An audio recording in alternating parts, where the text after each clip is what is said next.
c'est ça. C'est d'être responsable de ses actes. C'est d'être responsable de sa vie et toujours se remettre en question. Vous voulez savoir ce qui fait une personne qui réussit et une personne qui réussit pas? Moi, je le vois tout de suite et je le sais tout de suite en deux questions.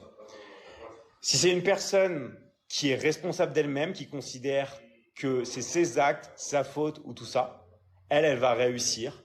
Ou c'est une personne qui dit oui, c'est la faute de ce professeur, c'est la faute de ce gouvernement, c'est la faute de la situation économique, c'est ci, c'est ça. Ok?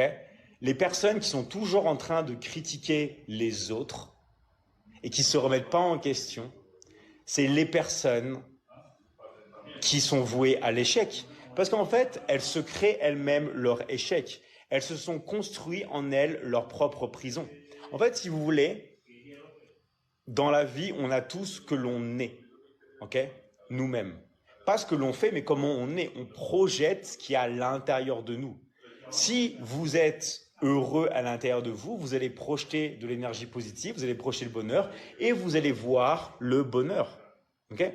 Moi, je le vois, par exemple, des gens qui réussissent aussi, ce sont des gens qui vont dans un parc et qui sont capables de sourire tout seuls, qui sont capables de s'émerveiller devant la beauté de la vie, devant la beauté des choses. D'accord? Mais la plupart des gens ne prennent même pas, en fait, en compte la beauté des créations sur Terre. Toujours dans la critique, toujours dans le négatif, toujours c'est la faute des autres. Ok? Et quand vous leur faites remarquer ça, ils vous disent oui, mais toi, tu n'es pas réaliste.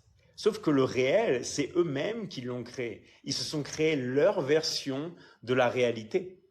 Le truc, c'est qu'après, vous êtes dans une spirale négative dans laquelle vous ne pouvez difficilement sortir parce que du coup, vous construisez votre propre vie, vos propres notions de survie dans des émotions négatives et vous devenez accro à ça. Vous devenez accro à la critique et accro au drama. Sauf qu'il y a un problème. Et le problème, c'est que le système immunitaire se coupe avec le stress.